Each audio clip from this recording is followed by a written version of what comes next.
तो कल का जो डिस्कशन था हमारा, अगर आपको याद हो, कल हम लोग क्या डिस्कस कर रहे थे? Length of transition curve. Yes, very good. Length of transition curve बहुत इंपॉर्टेंट टॉपिक हम लोग कवर कर रहे थे, that is length of transition curve.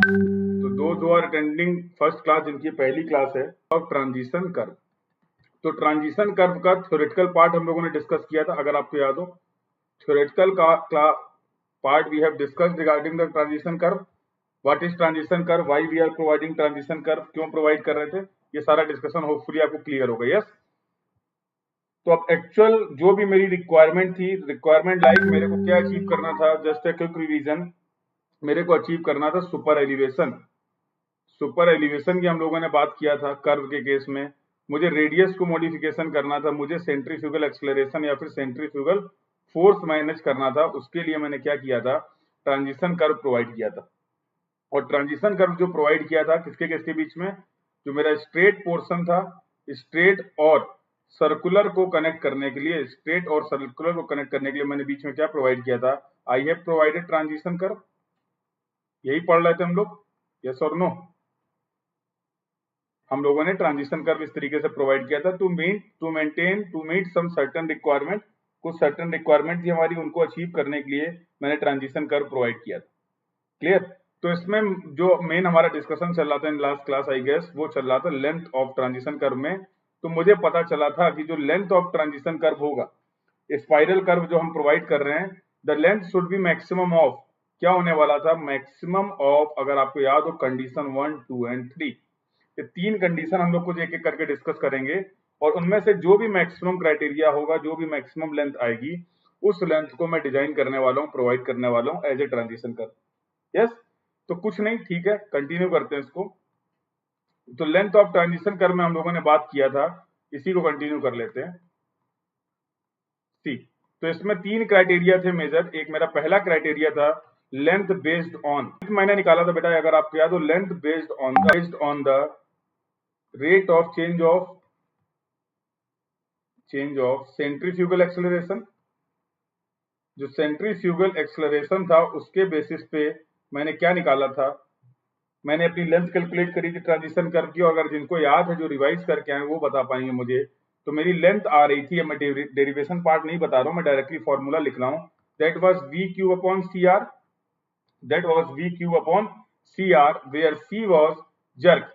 और इसको मैंने बोला था कि आईआरसी क्या बोलता है, आप जर्क को भी कैलकुलेट कर सकते हैं 80 upon 75 plus V. Yes, we can also calculate the value of jerk with the help of this formula। and अगर ये मुझे c की वैल्यू पता है, स्पीड पता है, रेडियस ऑफ कर्व पता है, तो I can design the length of transition curve. और ये जो लेंथ ऑफ ट्रांजिशन कर्व होगी, ये किस रिक्वायरमेंट को फुलफिल करेगा, that will fulfil the centrifugal acceleration criteria, that will fulfil the centrifugal acceleration criteria. Yes, small v cube upon C R, and 80 upon 75 plus v में value क्या थी, ये capital V में थी। करते हैं, नेक्स्ट डिस्कशन लेते हैं, इसी में कंटिन्यू करते हैं। सी, अब मैं क्या चाह रहा था, मेरा दूसरा क्राइटेरिया की मैं बात कर लेता हूं। सेकंड क्राइटेरिया था length based on introduction of super elevation. अभी हम लोगों का एक टॉपिक बचा हुआ है, आज की क्लास में डिस्कस कर लेंगे, that is extra widening. Extra widening नाम से ही समझ में आ रहा है, एक्स्ट्रा वाइडनिंग का मतलब क्या है, रोड की क्रॉस सेक्शन की विड्थ हम क्या करने वाले हैं, इंक्रीज करने वाले हैं, एक्स्ट्रा विड्थ प्रोवाइड करेंगे। क्यों करेंगे, कहां पे करेंगे, वो डिस्कशन आज होगा, बट यहां पर यूज होगा, इसलिए उसको बता दिया। तो अब समझो बात को, कि जब मैं सर्कुलर स्ट्रेट को सर्कुलर से कनेक्ट कर रहा था, जब आपको याद हो, तो स्ट्रेट को सर्कुलर से जब मैं कनेक्ट कर रहा था, तो I have taken transition curve like this, ये मेरा ट्रांजिशन कर्व था। अब मैंने बहुत डिटेल में आपको एक्सप्लेन कर रखा है, जो टॉपिक मैंने डिस्कस किया था अटेनमेंट ऑफ सुपर एलिवेशन, वहां पर मैंने आपको बताया था कि जो ट्रांजिशन कर्व होगा, तो जैसे जैसे इसकी लेंथ बढ़ रही है, लेंथ इंक्रीज कर रही है, उस केस में मेरा सुपर एलिवेशन क्या कर रहा था, ग्रेजुअली इंक्रीज कर रहा था। यस और नो? तो जीरो यहां पर अगर मैं बोलूं, तो यहां पर सुपर एलिवेशन जीरो था, और at the end of the curve, सही से बना देता हूं, जस्ट वेट, अगर इसी को मैं सुपर एलिवेशन आपको रिप्रेजेंट करूं किस तरीके से हम लोग गेन कर रहे थे, तो मैंने डिस्कस किया था कि यहाँ पर सुपर एलिवेशन बिगिनिंग पे जीरो था, और आखिरी तक आते आते सुपर एलिवेशन कितना हो जा रहा था, ई हो जा रहा था। यस और नो? तो अब मुझे क्या करना है कि पूरा सुपर एलिवेशन अचीव करना है। तो मान लो कि मैं जो rate of introduction of super elevation है वो क्या है, 1/कैपिटल एन। आईआरसी हमें बताएगा कि किस रेट से हमें सुपर एलिवेशन को इंट्रोड्यूस करना है। The rate of introduction of super elevation that is capital N, 1/कैपिटल एन से मैं रिप्रेजेंट कर रहा हूं। तो मैं बोल देता हूं 1/कैपिटल एन क्या है, rate of introduction of super elevation. अभी थोड़ी देर में मुझे ये पता चलने वाला है कि जब रोड में कर्व होता है, जब हॉरिजॉन्टल कर्व में, अगर रोड में हॉरिजॉन्टल कर्व आएगा, उस केस में मेरे को एक्स्ट्रा विड्थ की रिक्वायरमेंट होती है। उस केस में मुझे रोड पे एक्स्ट्रा विड्थ प्रोवाइड करनी होती है। क्यों करनी होती है अभी जस्ट डिस्कस करेंगे। तो मैं इसमें एक चीज और ऐड कर देता हूं, एक्स्ट्रा वाइडनिंग मतलब मुझे दो चीजें अचीव करनी है, एक तो सुपर एलिवेशन अचीव करना, दूसरा क्या करना है, एक्स्ट्रा वाइडनिंग अचीव करना। तो सुपर एलिवेशन अचीव करने के लिए आपको अगर याद हो डिस्कशन, तो मैंने बताया था मेरे पास 2 स्टेप में था गेम। 2 स्टेप में पहला स्टेप तो कॉमन था कि मैं क्राउन को रिमूव कर रहा था। मैं सबसे पहले रोड में क्राउन को खत्म कर रहा था। कैसे क्राउन को खत्म कर रहा था, आउटर एज को रोटेट कर रहा था। अगर डिजायर्ड सुपर एलिवेशन उस पॉइंट तक मुझे मिल गया था तो बहुत अच्छी बात है, लेकिन अगर मुझे डिजायर्ड सुपर एलिवेशन नहीं मिला था तो मैंने क्या किया था, मैं स्टेप 2 में गया था। और स्टेप 2 में जाने के बाद मुझे पता चला था स्टेप 2 में जाके मुझे पता चला था कि मेरे पास 2 चॉइस थी, मेरे पास 2 ऑप्शन अवेलेबल थे। पहला, मैं पूरी की पूरी पेवमेंट को, याद करो, पेवमेंट को रोटेट कर सकता था, pavement rotated about centre line, जो आपका सेंटर ऑफ रोड था उसके अबाउट में रोटेट कर सकता था। और मेरे पास दूसरा ऑप्शन क्या था, pavement is rotated about inner as. यही तो किया था, क्लियर है। तो अभी इसी को मैं डिस्कस कर लेता हूं, एक एक कंडीशन को। तो मैं एक एक्सप्लेन कर देता हूं, दूसरा आप अपने आप समझ जाओगे। आई एम टेकिंग कि अगर मैं पेवमेंट को रोटेट कर रहा हूं, सेंटर लाइन रोटेशन अपन कैसा प्रोवाइड कर रहे हैं, सेंटर लाइन रोटेशन अगर यूज कर रहे हैं to attain the super elevation. Super elevation को अटेन करने के लिए अगर मैंने सेंटर लाइन रोटेशन प्रोवाइड किया है तो क्या होने वाला है।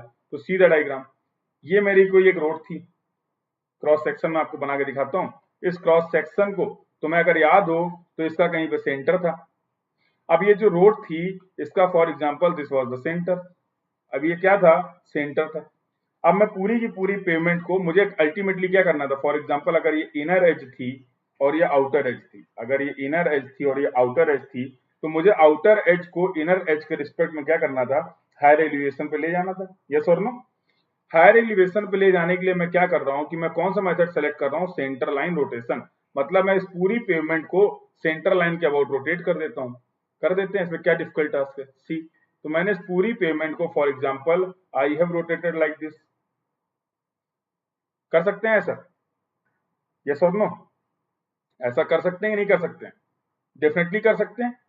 यही कर भी रहे थे सेंटर लाइन रोटेशन पे। और सेंटर लाइन रोटेशन पे जब मैंने इसको रोटेट किया तो तुम्हें नहीं लगता है कि मैंने इनिशियली मेरा आउटर यहाँ पे था, अब आउटर मैंने कहां पहुंचा दिया, ओ डैश पे पहुंचा दिया। ये एक साथ मैंने नहीं किया होगा, ये एक ही बार में जीरो से लेके मैं इतना सुपर एलिवेशन नहीं प्रोवाइड कर दूंगा। यस और नो। और ये टर्म मेरा क्या था बेटा, यही था ई, अगर आपको याद हो यही था थीटा, या फिर यही था टेन थीटा। यस और नो। तो ऐसा हम लोगों ने बोल रखा है। तो मुझे अल्टीमेटली क्या करना पड़ा, मुझे अल्टीमेटली इतना रेस करना पड़ा इसको। यस और नो। मुझे अल्टीमेटली इसको इतना रेस करना पड़ा। ये मैंने रेस कैसे गेन किया, 1/n। मैंने रेस कैसे गेन किया, I have taken rate of introduction of super elevation is introduction of super elevation. ये मैंने इस रेट से धीमे धीमे क्या करा, अलोंग द लेंथ, पूरे लेंथ में इतना ओ को ओ डैश तक पहुंचा दिया। तो ये जो मैंने व्हाइट से रिप्रेजेंट कर रखा जो विड्थ थी, तो क्या मैं इस क्रॉस सेक्शन की विड्थ को बता सकता हूं कितना था। तो अगर आपको याद हो तो हम लोगों ने डिस्कस कर रखा है, ये जो टोटल विड्थ मैं एक्सप्लेन कर रहा हूं, that means I am saying this W plus WE। Sir W क्या है, तो width of the carriage way. WE क्या है, एक्स्ट्रा वाइडनिंग है। क्योंकि कर्व पे हम बात कर रहे हैं तो कर्व में एक्स्ट्रा वाइडनिंग प्रोवाइड करेंगे। तो मैंने यहाँ पे दिखा दिया कि टोटल जो विड्थ है वो कितनी है, for example W plus WE। यार अगर ये पूरी W प्लस WE थी तो ये वैल्यू कितनी होगी, ये वैल्यू कितनी होने वाली है, W plus WE by 2। Can I right like this, आपने इस पूरी की पूरी पेमेंट को रोटेट कर दिया है, इसका मतलब ये वैल्यू क्या होने वाली है, W plus W E by 2। ये जो डिस्टेंस होगी, अरे यही वाली एच तो यही वाली पेमेंट तो आपको रोटेट कर गई, यस और नो। तो ये वैल्यू कितनी आ गई, W plus W E by 2। अगर थीटा कम होने वाला तो मैं लिख सकता हूं is equal to tan theta, और इसी को मैं क्या लिख सकता हूं, साइन थीटा। ऐसा लिख सकते हैं कि नहीं लिख सकते हैं, लिख सकते हैं। अगर ऐसा लिख सकते हैं तो मैं क्या लिख दूंगा, sine theta will be equal to, sine theta will be equal to क्या होने वाला है, ये मान लेता हूं मैं x। तो sine theta will be equal to x divide by W plus W E by 2, W plus W E by 2। बोलो, तो साइन थीटा लिख दूं, टेन थीटा लिख दूं, कॉस थीटा लिख दूं, ई लिख दूं, बात एक ही है, यस और नो। तो मैं इसको x को लिख सकता हूं क्या, e, x को क्या लिख सकता हूं, e W plus W E by 2, yes और नो। तो ये मुझे x की वैल्यू भी पता चल गई, W plus W E by 2। मेरा ऑब्जेक्टिव x निकालना नहीं था, ये हाइट के टर्म पे कितना अपना सुपर एलिवेशन में प्रोवाइड कर रहा हूं, अभी तो मैंने ये निकाला। मेरा मेन ऑब्जेक्टिव था कि लेंथ ऑफ ट्रांजिशन कर्व क्या प्रोवाइड करें, ताकि ये जो सुपर एलिवेशन आप प्रोवाइड कर रहे हो इसको मैं ग्रेजुअली प्रोवाइड कर पाऊं। I think I am clear. मुझे ये इतना हाइट x हाइट अचीव करना है during the whole length of transition curve, मैं सडन इंक्रीज नहीं कर सकता हूं, और इसका बहुत डिटेल में डिस्कशन हम लोगों ने कर रखा है प्रीवियस क्लासेस में, ठीक है। अब मैं क्या करना चाह रहा हूं, मैंने क्या बोला कि मैं रेट ऑफ सुपर एलिवेशन, या जो सुपर एलिवेशन इंट्रोड्यूस कर रहा था वो किस रेट से कर रहा हूं, 1/n से, यस और नो। अभी ऊपर एक्सप्लेन किया था 1/n। कितना सुपर एलिवेशन टोटल, मुझे ये कितना हाइट गेन करना है, मुझे गेन करना है E W plus W E by 2, yes और नो। ये x ही तो गेन करना है, अरे आसानी के लिए तुम x लिख लो, लो। तो कितना गेन करना है मुझे, तो मैं बोल देता हूं मुझे x गेन करना था, कितनी लेंथ में गेन करना है, तो फॉर एग्जांपल वो लेंथ ऑफ ट्रांजिशन कर्व क्या है, ls है। मुझे ls length of transition curve में ये x वैल्यू गेन करनी थी, 1/n के रेट से अपन कर रहे हैं। तो यार एक बात बताओ, x की वैल्यू तुमने निकाली है, वो क्या है, e w plus W E by 2, ये लिख सकते हैं, और डिवाइड बाई ls। तो मैं अल्टीमेटली निकालना क्या चाह रहा था, मैं निकालना चाह रहा था ls की वैल्यू क्या होगी। तो क्या मैं लिख दूं, ls will be equal to N E W plus W E by 2, yes और नो। क्या मैं ऐसा लिख सकता हूं कि नहीं। ये फॉर्मूला कब निकाला मैंने, कंडीशन क्या थी बेटा, ये याद रखना है, कंडीशन कंफ्यूज हो सवाल गलत हो जाएगा। ये फॉर्मूला तब वैलिड है जब कौन सा रोटेशन प्रेफर किया गया है, जो रोटेशन था मेरा that was centre line, centre line rotation pavement का था, यस और नो। तो अभी मैं बात कर लेता हूं दूसरी कंडीशन की। तो कंडीशन 2 क्या थी बेटा, कंडीशन 2 अगर आपको याद हो तो कंडीशन 2 थी मेरा inner as rotation, inner as rotation, yes और नो। अब इनर एज रोटेशन की अगर मैं बात करूं तो इनर एज रोटेशन में मैं पूरी की पूरी पेवमेंट को, this is your outer, this is your inner, this is your outer and this is your inner as. अब मैं पूरी पेमेंट को कुछ इस तरीके से कर रहा था, यस और नो। दिस इज ई, या दिस इज थीटा, या दिस इज टेन थीटा। तो तुम्हें नहीं लगता है कि ये टोटल विड्थ क्या थी, W plus W E by 2, yes और no. The total width was W plus W E by 2 in the same way जैसे हमने डिराइव किया। Can I write this equation, क्या मैं x की वैल्यू निकाल सकता हूं, यस और नो। जब मैं x की वैल्यू निकाल लूंगा तो अगेन ये भी value W plus W E by 2 होने वाली। तो तुम्हें नहीं लगता उस केस में ls will be equal to N E W plus W E आ जाएगा। जो तुमने कहानी हाफ पेमेंट के लिए करी थी, अब वो पूरी कहानी किसके लिए हो जाएगी, फुल पेमेंट के लिए। मतलब ये कितनी वैल्यू हो जाएगी, W प्लस सी, ये वैल्यू होने वाली W प्लस डब्ल्यू ई। तो सिमिलरली साइन थीटा निकालेंगे, x निकालेंगे, वैसे ही पुट करेंगे तो बाई 2 वाला टर्म क्या हो जाएगा, कैंसिल हो जाएगा। ls will be equal to N E W plus W E by 2, लिख सकते हैं ऐसे। अब यहाँ पे कुछ तुम्हारे कॉमन सवाल हैं, वो भी ले लेते हैं। अब तुम्हारे प्रॉब्लम कॉमन डाउट क्या आते हैं, वो कुछ इस तरीके का आते हैं। सर कब पता चलेगा कि कब कौन सा रोटेशन करना है, कब पता चलेगा कि मुझे कौन सा फॉर्मूला अप्लाई करना है, I have to centre line rotation provide करना है या इनर एज प्रोवाइड करना है, यस।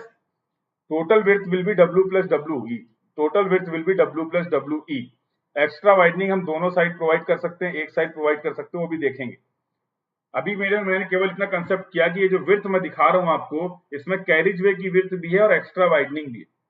ये आ गया। अब मेरा डाउट क्या था, आपका डाउट क्या रहने वाला है कि सर कब कौन सा रोटेशन होगा? तो या तो क्लियरली सवाल में क्या होगा, मेंशन होगा। सवाल में आपको बता दिया जाएगा कि आप जो कर रहे हैं वो ये इनर एज रोटेशन है या सेंटर लाइन रोटेशन है। हम लोग सवाल भी कर लेंगे, कोई दिक्कत नहीं। या तो आपको ये बता देगा कि अगर कंडीशन नहीं मेंशन रखी तो उस समय मैं एज्यूम कर सकता हूं। तो जनरली जो एक्सपीरियंस के बेसिस में आपको बता रहा हूं, आप एज्यूम कर सकते हैं हमेशा centre line rotation. Centre line rotation अगर मेरे को कंडीशन गिवन नहीं होगी तो मैं पहले उसको क्या एज्यूम करने वाला हूं, सेंटर लाइन रोटेशन। ये कोई रूल नहीं है, ये कोई रूल नहीं है। जनरल प्रैक्टिस में जो क्वेश्चन आपके आते हैं एग्जाम में, उनका जो बिहेवियर है, उनकी जो एनालिसिस है, उसके बेसिस में मैं बोल रहा हूं कि अगर उसने मेंशन नहीं कर रखा तो we will assume centre line rotation. Centre line rotation अगर एज्यूम करेंगे तो we will apply the concept of, we will apply this formula. इस पेज में मैं ये फॉर्मूला अप्लाई करूंगा, क्योंकि ये फॉर्मूला कैसे डिराइव हुआ है, मैंने पूरी की पूरी पेमेंट को सेंटर लाइन के अबाउट क्या कर दिया था, रोटेट कर दिया था। मैंने पूरी की पूरी पेमेंट को सेंटर लाइन के अबाउट क्या कर दिया था, रोटेट कर दिया था। क्लियर? तो एक तो डाउट तुम्हारा ये था कि सर ये कैसे क्या करेंगे, तो वो मैंने क्लियर कर दिया। अब दूसरी समस्या तुम्हारी क्या आती है, तुम्हारा दूसरा डाउट आएगा sir what about n, sir what about n, n की वैल्यू क्या होगी, यस और नो, कितने लोग, we will go for IRC. तो वो आईआरसी ने बता दिया है कि किस रेट से आपको इंट्रोडक्शन करना है सुपर एलिवेशन का कर्व के केस में। तो एज पर आईआरसी एन की 3 वैल्यू मुझे बताई गई है, एन की मुझे 3 वैल्यू बताई गई है, समझो 150, 100 and 60. IRC has mentioned the 3 value of n 150, 100 and 60. अब ये किसके लिए, this is for plain and rolling terrain. तो टोपोग्राफी डिस्कस करी थी और अभी तक वो यूज हो रहा है। तो अगर मेरी रोड में जहां पे बना रहा हूं वहां पे मैं प्लेन और रोलिंग टर्न में अगर रोड को कंस्ट्रक्ट कर रहा हूं, in that case I will assume n is equal to 150, n is equal to 100 का एज्यूम करेंगे for built up area, for built up area. सवाल आपको बताया जाएगा सवाल में कि किस कंडीशन में आप रोड बना रहे हैं। और 60 अगर मैं बोलूं तो 60 जो n है that is for hilly area, for hilly area या फिर टेरेन। तो n क्या होगा ये आईआरसी ने क्या कर रखा है, बता रखा है। सारी वैल्यू मुझे याद नहीं करनी है, सारी वैल्यू मैं याद नहीं कर पाऊंगा। मैं क्या करने वाला हूं, मैं क्या करने वाला हूं, n इज इक्वल टू 150 ये ले लूंगा प्लेन एंड रोलिंग टेरेन में, प्लेन एंड रोलिंग टेरेन में। तो n का डाउट भी खत्म हो गया, n पता चल गया, मुझे सुपर एलिवेशन निकालना आता है। अब इस इक्वेशन में क्या क्या रिक्वायर्ड था, देखो ना, इस इक्वेशन में मुझे क्या क्या चाहिए था, मुझे n पता था, होना चाहिए था, पता चल गया। E क्या था, सुपर एलिवेशन था, बहुत लंबे से इस पर हम लोगों ने बात करी है कि E कितना होगा। W मुझे क्या, विड्थ ऑफ पेमेंट, ये भी मुझे आईआरसी ने बता रखा है। Width of pavement for example for single lane road, single lane road है 3.75 मीटर, डबल लेन रोड है without curve that is 7 metre, double lane road with curve 7.5 metre, intermediate lane 5.5 metre, multi lane की अगर road है तो उस case में क्या हो रहा है 3.5 मीटर फॉर ईच लेन। तो W मुझे पता है, WE मुझे अभी नहीं पता है कि WE क्या होता है। ठीक है, तो मैंने 2 कंडीशन की बात कर ली। I have discuss 2 condition. First condition was related to, पहली कंडीशन मेरी थी, अब आते हैं साथ साथ रिवाइज कंक्लूड भी करते रहो। तो पहला कंडीशन था मेरा सेंट्रीफ्यूगल एक्सेलरेशन का, सेंट्रीफ्यूगल एक्सेलरेशन, और दूसरा कंडीशन मैंने डिस्कस किया super elevation and extra widening, super elevation and extra widening का क्राइटेरिया था। और तीसरी कंडीशन जो है दैट इज इंपीरिकल कंडीशन। अब आईआरसी ने आपको लेंथ ऑफ ट्रांजिशन कर्व निकालने के लिए कुछ इंपीरिकल गाइडलाइन भी आपको दे रखी है। अब उन इंपीरिकल कंडीशन की बात कर लेते हैं। तो if I talk about the empirical condition, तो इंपीरिकल कंडीशन बोलती है LS is equal to 2.7 v square by r, and second formula दिया LS is equal to v square by r. ये फॉर्मूला किसके लिए, this is for plain and rolling terrain. अगर आपकी road जो कंडीशन हो कहां पे, प्लेन एंड रोलिंग टेरेन पे है, और दूसरा मुझे दिया गया v square by r, this is for hilly terrain, for hilly terrain.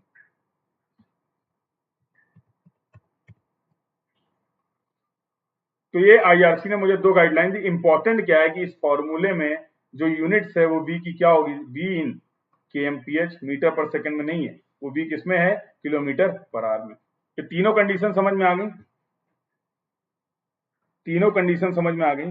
We will be in KMPH. तो अब इसको मैं और थोड़ा सा आगे ले चलता हूं। अब मेरे को जो फाइनल लेंथ देनी होगी, देखो समझो ध्यान से, एक लेंथ तो मुझे मिली यहां से, फॉर एग्जांपल ये मिल गई LS1, एक कंडीशन मुझे मिली यहां से दैट इज LS2, और एक इंपीरिकल वैल्यू आने वाली दैट विल बी LS3। तो मेरा आंसर क्या होने वाला बेटा, मेरा आंसर जो होगा, फाइनल जो लेंथ ऑफ ट्रांजिशन कर्व हम लोग प्रोवाइड करेंगे, तो फाइनल जो इसके बेसिस पे लेंथ ऑफ ट्रांजिशन कर्व होगी of that will B maximum of LS1, LS2, LS3 लिख सकते हैं ऐसा। तो जो भी मैक्सिमम होगी वो फाइनली हम प्रोवाइड करने वाले हैं, कंसीडर करने वाले हैं as a length of transition curve. एक साथ पूरी बात कर लेता हूं, जो भी अब तक पढ़ा है उसको खत्म करते हैं। ट्रांजिशन कर्व, तो जब भी कभी मुझे ट्रांजिशन कर्व दिखेगा तो मेरी अप्रोच क्या रहने वाली उसको डिस्कस कर लेते हैं। तो सबसे पहला मुझे तुरंत क्लिक करना चाहिए कि भाई साहब कंडीशन कितनी है, 3 है। तो सबसे बड़ी गलती तो यही होगी कि हम एक कंडीशन लगाएंगे और वही आंसर मार्क कर देंगे, और जैसा ही ऐसे तुमने किया सवाल गलत, क्योंकि कंडीशन तीनों आपको चेक करनी पड़ेगी अगर डेटा दे रखा है। हाँ, अगर पर्टिकुलर किसी क्वेश्चन में डेटा ही नहीं दिया है, फॉर एग्जांपल कैपिटल N नहीं दिया है, मुझे टोपोग्राफी भी नहीं मेंशन किया गया है, तो हर चीज में एज्यूम नहीं कर सकता, मुझे एक्स्ट्रा वाइडनिंग नहीं पता है। तो अगर डेटा इनसफिशिएंट है तो कोई बात नहीं, जिन जिन कंडीशन का डेटा मुझे दिया गया है उसके बेसिस पे मुझे सारी कंडीशन चेक करनी पड़ेंगी। अभी तक के लिए मैं जानता हूं कि मुझे क्या करना, 3 कंडीशन निकालनी है। पहला कंडीशन था सेंट्रीफ्यूगल एक्सेलरेशन, और सेंट्रीफ्यूगल एक्सेलरेशन में मैंने देखा था LS जो आ रहा था वो आ रहा था VQ/CR, और C जो आ रहा था वो आ रहा था 80/75 प्लस V। अब यूनिट्स का ध्यान तुम्हें रखना पड़ेगा। यहाँ पर यूनिट्स क्या थी, मीटर पर सेकंड में थी, यहाँ पर यूनिट क्या थी, केएमपीएच में थी। ये एम्पिरिकल फॉर्मूला आईआरसी बोलता है, और यहां से आप LS निकाल सकते हैं।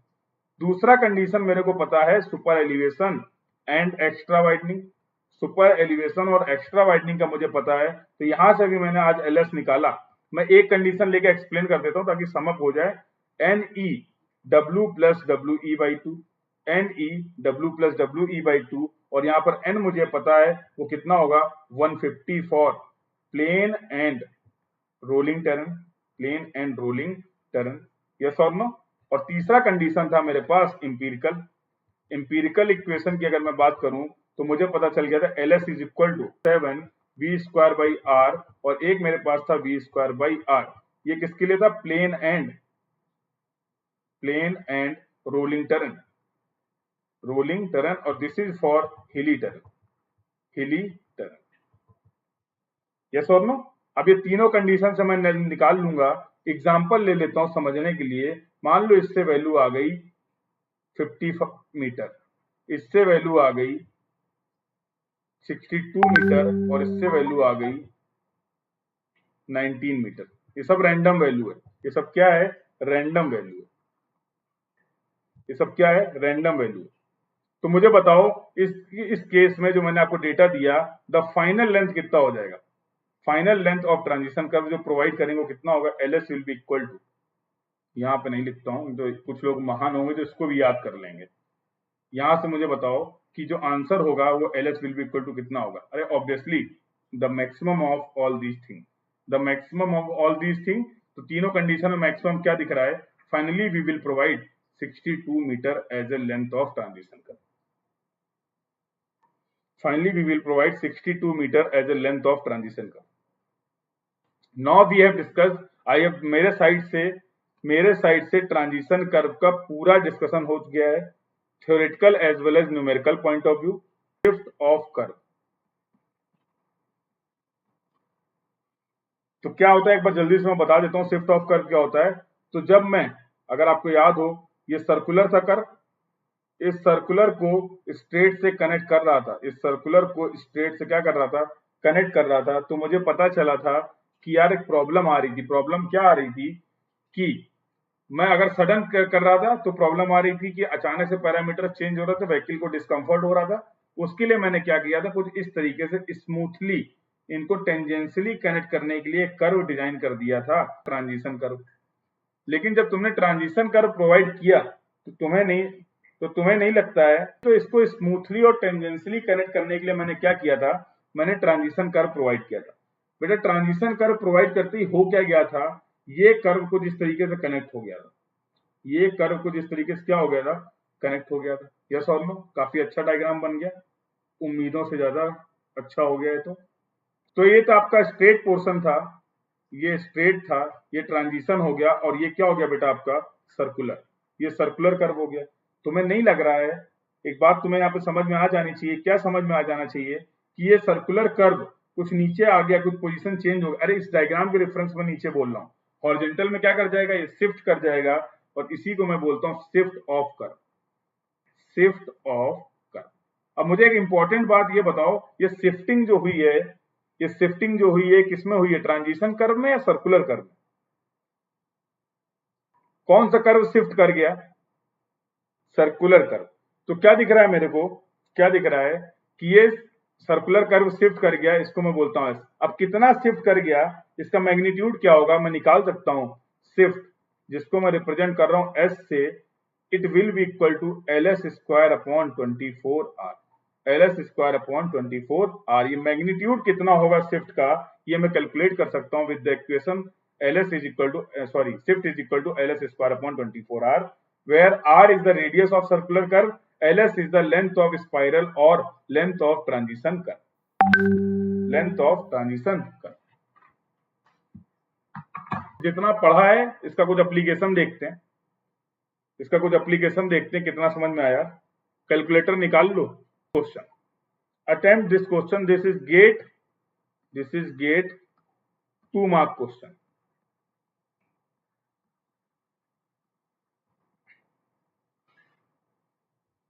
Attempt this question. Read the question carefully. This is 2 mark question of GATE. What question is saying? A road is provided with a horizontal circular curve. A road is provided with a horizontal circular curve having deflection angle 55 degree. This angle is given, having deflection angle 55 degree, and the center line radius is 250 meter. And the center line radius is 250 meter. A transition curve is to be provided.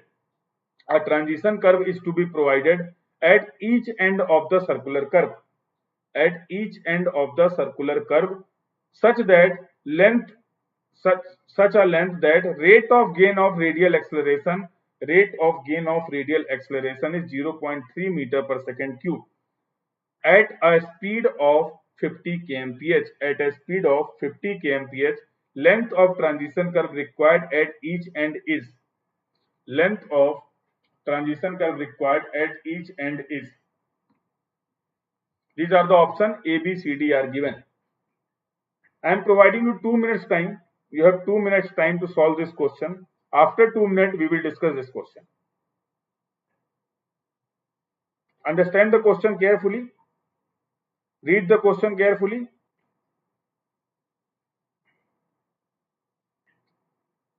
चलो apply करो, 2 minute बाद solve करेंगे इसको। सभी को try करना, सभी को अटेम्प्ट करना है।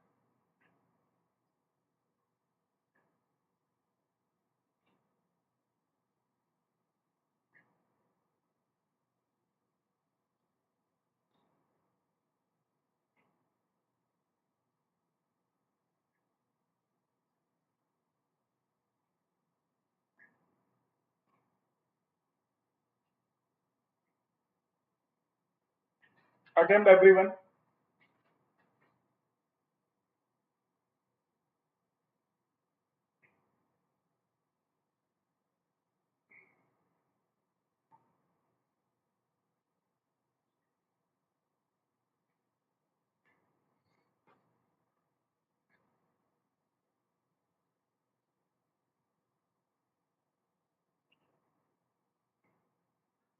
आप चाहो तो इसमें एक चीज और ऐड कर सकते हो जो नहीं पूछा गया, बट प्रैक्टिस ले कर लेते हैं। इसी सवाल में क्या कर लेते हैं, plus find shift of circular curve. इस केस में आपको सर्कुलर कर्व की शिफ्ट भी पता करना है। एक पोर्शन और ऐड कर लेते हैं। Calculate the shift of circular curve. Let's see the solution part of this question. तो read the data carefully. क्या बोल रखा है? A road is provided with a horizontal circular curve of deflection angle किसी काम का नहीं, फालतू में दे रखा है, तो टेंशन नहीं लेना है क्योंकि डिफ्लेक्शन एंगल का भी कहीं हम लोगों ने जिक्र नहीं किया। बोला centre line radius is given as 250 metre. Radius कितना दे रखा गया है? 250 मीटर। बहुत अच्छी बात है। ट्रांजिशन कर्व प्रोवाइड करेंगे, सब कुछ पता आपको कि सर्कुलर और स्ट्रेट के बीच में ट्रांजिशन कर्व मुझे प्रोवाइड करना होता है। ये rate of gain of radial acceleration क्या दे रखा है? Rate of gain of radial acceleration क्या दे रखा है? अरे मेरे लाल, ध्यान से इसकी यूनिट देखो। जिनको नहीं समझ में आ रहा rate of gain of radial acceleration क्या दे रखा है, ये आपको जर्क दे रखा है क्या? जर्क की यूनिट क्या थी? कल डिस्कस किया था, जर्क की यूनिट क्या थी? Metre per second cube. तो अगर यहां से नहीं समझ पा रहा तो यूनिट से भी समझ सकते थे। और ये मुझे दे रखा गया है C. Yes, C is given as 0.3 metre per second cube. बहुत अच्छी बात है। कह रहा है speed of capital B is given as 50 kmph, 50 kilometre per hour दे रखा गया है। मुझसे पूछा गया लेंथ ऑफ ट्रांजिशन कर्व। मुझसे क्या पूछा गया? Length of transition curve. अभी मैंने एक्सप्लेन किया, आई हैव एक्सप्लेन कि जैसे ही लेंथ ऑफ ट्रांजिशन कर्व की बात होगी तुरंत मेरे दिमाग में चीज दौड़ जानी चाहिए। क्या? 3 क्राइटेरिया। पहला क्राइटेरिया क्या था? सेंट्रीफ्यूगल एक्सेलरेशन का क्राइटेरिया था, यस और नो। दूसरा क्राइटेरिया क्या था? Super elevation and extra widening का क्राइटेरिया था। और तीसरा क्राइटेरिया क्या था? इंपीरिकल। तीसरा क्राइटेरिया क्या था? इंपीरिकल। इन तीनों से मैं निकालूंगा डिपेंडिंग अपॉन द डेटा। ये भी मैंने मेंशन किया था, depending upon the data. Data कैसा दे रखा गया है। तो इस सवाल में मैं बात करूं तो सेंट्रीफ्यूगल एक्सेलरेशन तो लगना है, सेंट्रीफ्यूगल एक्सेलरेशन तो लगना है क्योंकि मुझे दे रखा गया है सी की वैल्यू। तो अगर मैं फर्स्ट क्राइटेरिया से बात करूं, let me explain the first criteria, तो मुझे पता था एल एस क्या आ रहा था? वी क्यूब अपॉन सी आर, अगर आपको याद हो। अब यहाँ पर सी की वैल्यू एज्यूम नहीं करनी है, या सी की वैल्यू आईआरसी फॉर्मूला जो 80/75 प्लस वी था उससे भी नहीं निकालना है। मुझे डायरेक्टली सी क्या रखा गया है? दे रखा गया है सी इज 0.3। कितना दे रखा गया? सी is 0.3 metre per second cube. अब मुद्दा क्या है कि मुझे वी पुट करना है, तो ठीक है, तो मैं लिख सकता हूं, अरे इसको चेंज कर लें, ये किलोमीटर पर आवर में, हमें यूनिट्स का ध्यान रखना पड़ेगा। क्या नहीं? Right, 50 into 5/18। बोलो कितना आ रहा है? 50 into 5/18, I think you will gate 13.88। ये वैल्यू आ रही है 13.88 मीटर पर सेकेंड। लिखता हूँ वी क्यू अपॉन सी आर, मतलब 13.88 का whole cube divide by 0.3 into r is given as I think 250। R कितना हो गया? 250। जरा इसको सॉल्व करो बेटा, कितना आएगा? कि पावर 3 डिवाइड बाई 0.3 इंटू 250। मुझे जहां तक आ रही मेरी 35.72 एलएस आ रहा है, 35.72। की मैं बात कर लेता हूं। सेकंड कंडीशन क्या थी मेरे पास? ये आंसर मत मार्क कर देना अभी, ये आंसर नहीं मार्क करेंगे, पहले हम सारी कंडीशन चेक करेंगे। देखो, अब दूसरे कंडीशन की अगर मैं बात करूं तो दूसरे कंडीशन के केस की मैं बात कर लेता हूं। सेकंड कंडीशन क्या है? Super elevation and extra widening. Super elevation and extra widening, यार इसका कोई सफिशिएंट डेटा नहीं दे रखा है। गैस सुपर एलिवेशन कितना होगा? अब सब कुछ नहीं निकालने बैठ जाएंगे कि वी डिजाइन निकालें, फिर हम प्लेन टेरन एज्यूम कर लें, फिर इतना कुछ नहीं करना। ऑब्जेक्टिव क्वेश्चन है, कन्वेंशनल होता तो पूरा करते। तो ये कंडीशन चेक करने की जरूरत नहीं, क्योंकि मुझे एक्स्ट्रा वाइडनिंग की भी इंफॉर्मेशन नहीं दी गई है और इसकी भी पिक्चर क्लियर नहीं है। यस और नो? चलो, तो तीसरा कंडीशन था मेरा इंपीरिकल। क्या इंपीरिकल में लगा सकता हूं? इंपीरिकल लगाने के लिए मुझे क्या पता होना चाहिए? सबसे पहले तो मुझे पता होना चाहिए टेरन कंडीशन। टेरन कंडीशन सवाल में उसने कहीं पे भी टेरन कंडीशन मेंशन नहीं किया गया। उसने नहीं बोला है कि सवाल में आपको टेरन कंडीशन कैसी है। अगर बोल देता कि प्लेन टेरन है, रोलिंग टेरन है, हिली टेरन है, तो मैं लगा सकता था, बट उसने नहीं दे रखा है। तो मैं चाहूं तो प्लेन टेरन से लगा के सॉल्व कर सकता हूं, बट रिक्वायरमेंट नहीं है। क्यों नहीं है? क्योंकि कंडीशन डायरेक्टली मेंशन नहीं है। यस और नो? तो अगर तुम्हारी इच्छाएं हैं तो तुम एज्यूम कर लो, मैं क्या एज्यूम कर लेता हूं? Condition is plane. बट ये ऐसा है या नहीं मैं एज्यूम कर रहा हूँ ताकि मैं आपको पूरा स्टेप बता पाऊं। तो एज्यूम कर लिया मैंने, कंडीशन कैसी है, प्लेन। अब प्लेन टेरेन की कंडीशन में मैं क्या एज्यूम कर सकता हूँ, L S is equal to 2.7 v square by r, और 2.7 इंटू यहाँ पर कैपिटल में रखना है, स्मॉल में नहीं रखना है, 50 का square divide by 250, I think I will get, बोलो 50 का square into 2.7 divide by 250, it will come out 27 metre I guess. कहाँ गया? फाइनली आई कैन से कि जो सुपर एलिवेशन का मैं एलएस निकाल रहा था और जो स्पाइरल कर्व निकाल रहा था उस मेरे पास अभी एग्जिस्टिंग दो वैल्यू है। एक वैल्यू आ रही 35.72 मीटर और दूसरी वैल्यू आ रही इंपीरिकल से, वो भी कब आ रही जब मैंने टेरेन एज्यूम कर रखी है, वो आ रही 27 मीटर। 27 मीटर। तो फाइनली एलएस कितना प्रोवाइड करेंगे, बोलो, provide LS is equal to 35.72 metre, ये एलएस प्रोवाइड करेंगे। Finally we will provide length of spiral transition curve that will be equal to 35.72 metre. Option में था कहीं, ऑप्शन में कहीं दे रखा 35.72 मीटर, ऑप्शन में दे रखा है, यस। तो option is given 35.73 metre. This will be your correct answer. This, बोलो। अब इसी क्वेश्चन में एक चीज मैंने और ऐड कर दी, find the shift of curve. तो कोई दिक्कत नहीं है, शिफ्ट जो होती है equal to L S square upon 24 R. मैं पुट कर देता हूँ 35.73 का whole square divide by 24 into R I have given, मेरे को कितना पता था, 250। सॉल्व कर लो, you will get the value of shift. Solve कर लो, you will get the value of shift. It will come out 0.212 metre. 0.212 metre. I think the value is coming 0.212 metre. Next discussion देखते हैं। Next discussion that is extra widening. Extra widening जिसको आपने अभी तक बोला था WE, इसकी भी बातें कर लेते हैं डिटेल में, तो मुझे पूरा कंसेप्ट क्या हो जाएगा, क्लियर हो जाएगा। चलो, तो मुद्दा क्या होता है कि जब मेरा व्हीकल, समझना ध्यान से, लिसन केयरफुली, नाम तो उससे तो दिख रहा है कि एक्स्ट्रा मतलब ज्यादा, वाइडनिंग मतलब विड्थ, रोड की विड्थ। मैं क्या बोल रहा हूं कि जब मैं स्ट्रेट को, ध्यान से सुनना, जब मैं स्ट्रेट को सर्कुलर से कनेक्ट कर रहा था तो मेरे पास अगला कर्व क्या था, अगला कर्व था मेरे पास ट्रांजिशन कर्व। और इस ट्रांजिशन कर्व के बाद मैंने कौन सा कर्व प्रोवाइड किया था, I have provided circular curve. इतना तो तुम पढ़ चुके हो, I have provided circular curve, ये मैं पढ़ चुका हूं। इसके आगे फिर वही पिक्चर चलेगी, उसकी बात नहीं कर रहा हूं। सेम प्रोसेस क्या रहने वाला, एंड पे रहने वाला है। तो this is straight, this is transition curve and this is circular curve.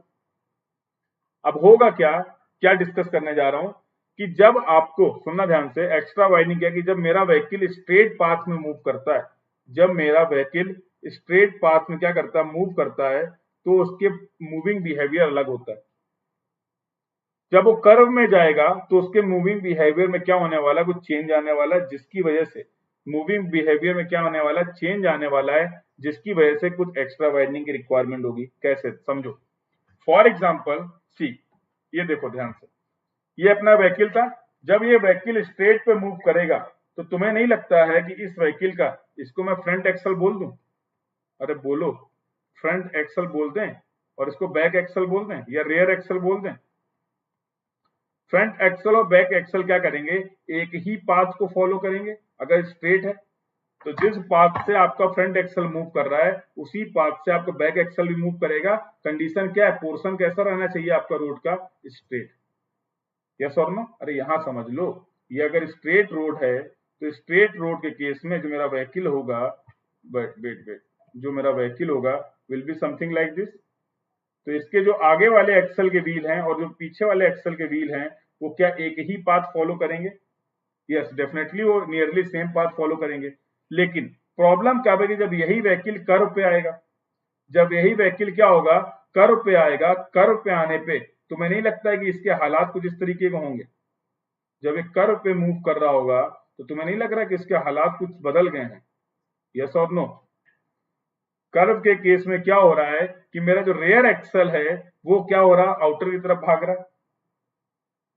Curve की जियोमेट्री की वजह से मेरा फ्रंट एक्सल और बैक एक्सल पाथ फॉलो नहीं कर रहे हैं। कितना डेविएट हो गया, इतना डेविएट हो गया क्या, और इसी को मैं बोलता हूं ऑफ ट्रैकिंग। क्या बोलता हूं मैं इसको? Of trekking. ऑफ ट्रैकिंग किसकी हो गई? रेयर एक्सल की ऑफ ट्रैकिंग हो जाती कर्व में। यस और नो? बोलो। रेयर एक्सल की ऑफ ट्रैकिंग हो गई with respect to front axle. तो तुम्हें नहीं लग रहा है कर्व के केस में जब व्हीकल इस तरीके से होगा तो कुछ एक्स्ट्रा विड्थ प्रोवाइड करनी चाहिए थी मुझे? अगर मैं जो विड्थ मैंने यहाँ पे प्रोवाइड कर रखी है वही विड्थ अगर एग्जैक्ट यहाँ पे कर्व में दे दूंगा तो तुम्हें नहीं लग रहा है कि कुछ प्रॉब्लम हो सकती है? तो इस बिहेवियर को देखने के लिए, और इस बिहेवियर को बोलते हैं रिजिडिटी। ये किसकी वजह से ऐसा हो रहा है? Rigidity of wheel base. जो आपके व्हील बेस है उनकी रिजिडिटी की वजह से क्या हो रहा है? ये ऑफ ट्रैकिंग आप ऑब्जर्व कर रहे हो between the front axle and back axle. बात समझ में आई? तो इसकी वजह से मुझे एक रिक्वायरमेंट समझ में आई कि एक एक्स्ट्रा विड्थ मुझे कर्व पे देनी चाहिए थी, क्योंकि कर्व पे व्हीकल का ऑफ ट्रैकिंग बिहेवियर क्या हो रहा है? ऑब्जर्व हो रहा है। यस और नो? तो इसी केवल इसी के लिए नहीं बोलते हैं, इसकी वजह से जो ऑफ ट्रैकिंग की वजह से जो एक्स्ट्रा वाइडनिंग की रिक्वायरमेंट होती है उसको बोलते हैं mechanical extra widening. W mechanical. इसको क्या बोलते हैं? Mechanical extra widening. ठीक है, समझना ध्यान से कि जो इसको हम डिराइव भी कर सकते हैं बट रिक्वायर्ड नहीं है, इतना जरूरी नहीं। इसको सिंपल जियोमेट्री से आप कितनी वैल्यू आएगी निकाल भी सकते हो। तो जितना एग्जाम में काम आएगा उसको देखते हैं, हर डेरिवेशन पर नहीं जाएंगे। तो अभी क्या मैंने बोला कि एक तो इसकी वजह से मुझे एक्स्ट्रा वाइडनिंग की जरूरत पड़ी कर्व पे। दूसरा रीजन क्या है? दूसरा रीजन क्या है कि जब आपका व्हीकल कर्व पे मूव करेगा, जब आपका व्हीकल कर्व पे मूव करता है तो सबकी टेंडेंसी क्या होती है कि जो साइड गैप तुम्हें दिख रहा है ना, साइड गैप, तुम मैक्सिमम साइड गैप मेंटेन करके रखना चाहते हो। तुम स्ट्रेट में अगर मूव करोगे तो तुम एजेस की तरफ जा सकते हो, but it's a psychological tendency of the driver. आप खुद अपने आप को एज्यूम करके देख लो कि जब आप कर्व पे मूव करते हो तो आप प्रेफर नहीं करते हो कि आप बिल्कुल एजेस पे आ जाओ। आप क्या करते हो? एजेस से साइड डिस्टेंस मेंटेन करके चलते हो। एजेस से प्रॉपर साइड गैप आप क्या करते हैं? मेंटेन करते हैं। आपको ऐसा लगता है कि अब उस कंडीशन में क्या है, ज्यादा सेफ है, ज्यादा कंफर्टेबल है। तो सारे जो ड्राइवर या सारे जो व्हीकल इस कर्व में आ रहे हैं उन सब की साइकोलॉजिकल टेंडेंसी क्या बोल रही है कि एक्स्ट्रा विड्थ होनी चाहिए।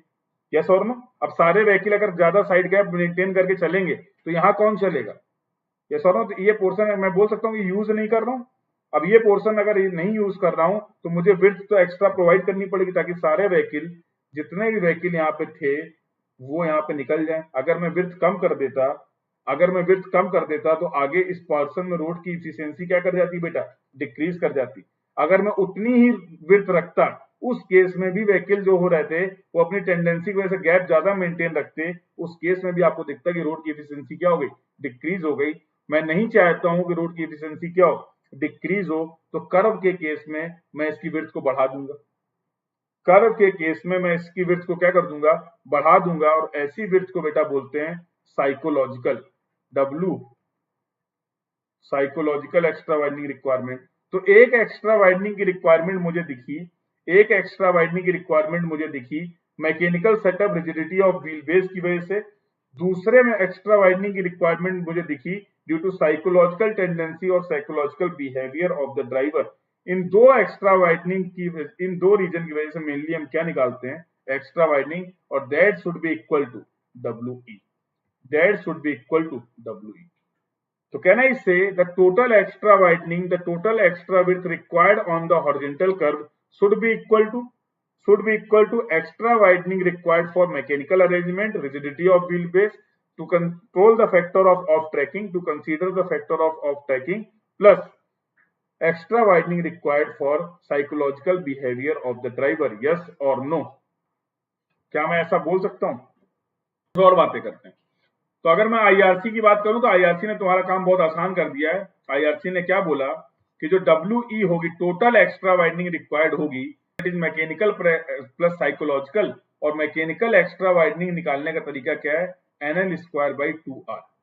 इसको हम डिराइव भी कर सकते हैं। हम रिपीटिंग, ये डिराइव हो जाएगा बट जरूरत नहीं है। NL square by 2R plus V upon 9.5 under root. This is the formula suggested by IRC to calculate the total extra widening required on the curve. to provide total extra widening that will be equal to NL square by 2R plus capital V upon 9.5 under root R. ये आपकी होगी mechanical extra widening. This is your mechanical extra widening and this is your psychological extra widening. Units का ध्यान रखना, empirical फॉर्मूले में units का ध्यान रखना. तो यहाँ पर जो यूनिट्स है वो V की किसमें है? Again this is in kmph, it is not in metre per second. R क्या है?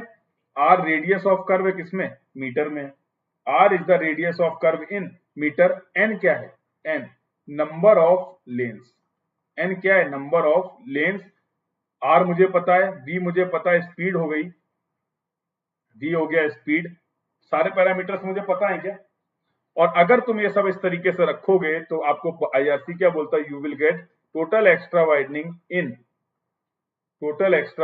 इन मीटर. IRC बोलता है कि अगर आपने इस फॉर्मूले को ऐसे यूज किया, you will get total extra widening in metre. Clear? तो अब मैं बात कर लेता हूं. अब मैंने क्यों बोला पीछे वाले केस में कि सुपर एलिवेशन वाला केस मत लगाओ. सुपर एलिवेशन वाला केस लगाता तो मुझे वहां पर V पता था, सुनो ध्यान से, मुझे वहां पर R पता था, मुझे वहां पर length of wheel base assume करना पड़ता. कोड क्या बोलता है? OHD में देखा था हम लोगों ने. In the case of OHD L छूट गया क्या? Yes, L is length of wheel base. और तुम्हें पता है अगर नहीं दिया होगा तो हम कितना अज्यूम कर सकते हैं? As per IRC in OHD calculation we have discussed, we can assume as per IRC 6 metre.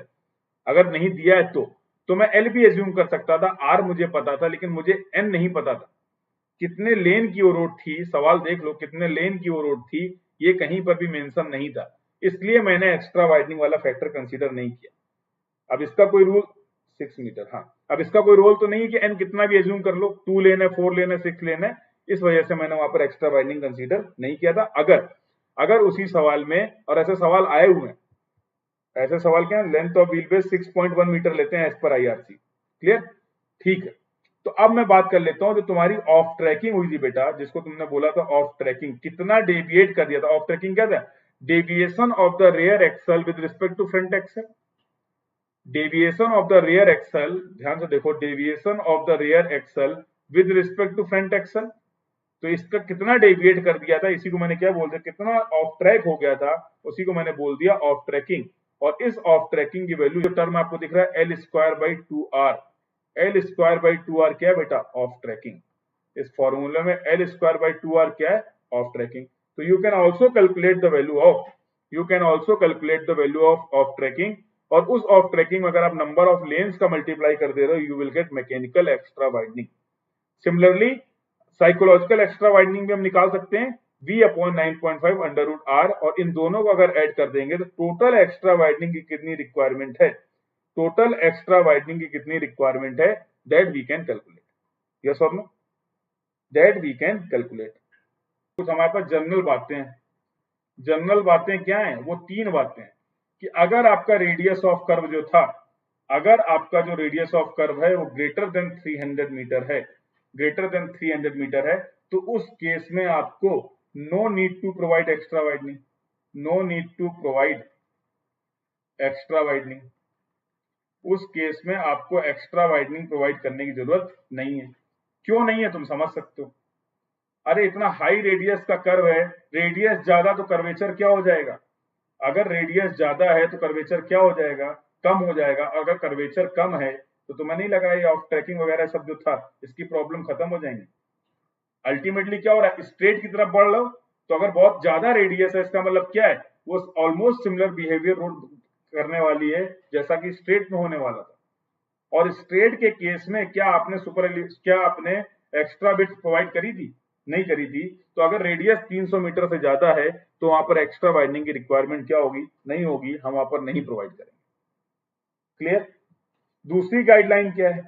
अगर इस रेडियस आपकी 50 मीटर से 300 मीटर के बीच में, if the radius is lying in between 50 metre to 300 metre, तो उस केस में क्या करें? उस केस में एक्स्ट्रा वाइडनिंग प्रोवाइड करना ठीक रहेगा. कहां पे? Both sides of road. जो भी आपने एक्स्ट्रा वाइडनिंग निकाली, आधी आधी प्रोवाइड कर दो.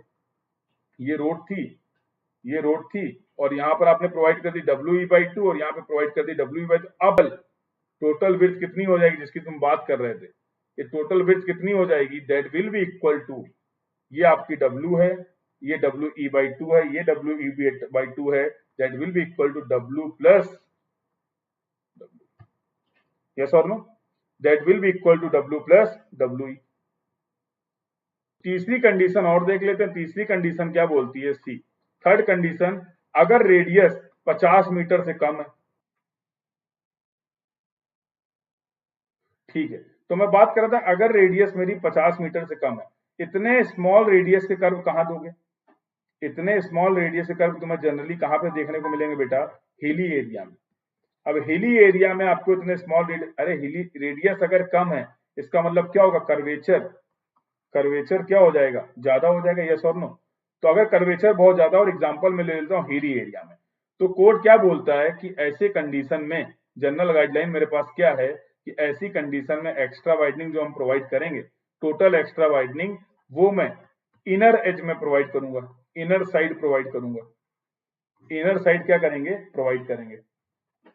अब इनर साइड प्रोवाइड करने से फायदा क्या होगा, तो तुम्हारी इच्छाएं होंगी कि सर क्यों इनर साइड करेंगे, उससे क्या बेनिफिट मिल जाएगा। हिली एरिया में तो फॉर एग्जांपल कोई पहाड़ था, ये कोई पहाड़ था, यहाँ पे मान लो तुम इस तरीके के ये पहाड़ था, तुमने यहाँ पे रोड बनाई, तो हिली एरिया के केस में क्या दिखेगा तुम्हें कि रोड बनानी है, अब इधर तो सब खाली पड़ा है, यस और नो। अब मैं क्या करूं, मैं यहाँ पे फिलिंग करना मेरे लिए क्या है, डिफिकल्ट है। फिलिंग करना अगर डिफिकल्ट है तो मैंने क्या करा, इस केस में पहाड़ को काट डाला, ये पोर्शन मैंने क्या कर दिया, हटा दिया।